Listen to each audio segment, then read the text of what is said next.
Sunday, sunny. Highs in the upper 60s. Sunday night, clear.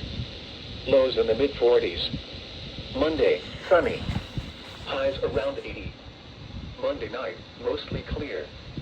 Lows in the upper 50s. Tuesday.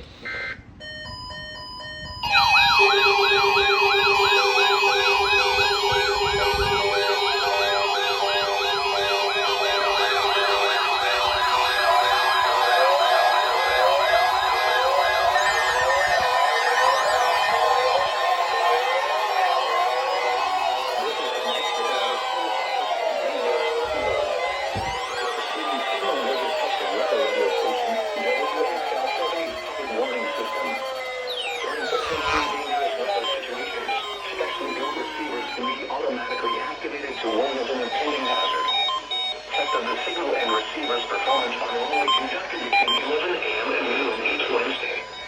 If there had been a threat of severe weather, the test would have been postponed until the next available good weather day. Reception of this broadcast and the warning alarm will vary at any given location. This variability, normally more noticeable at greater distances from the transmitter, can occur even though you are using a good quality receiver in good working order. The warning alarm will be activated for hazardous watches and warnings. For station WXL 70, broadcasting near Charlotte on a frequency of 162.475 MHz, the warning alarm will be activated for the following counties in North Carolina: Alexander, Anson, Cabarrus, Catawba, Cleveland, Gaston, Argyle,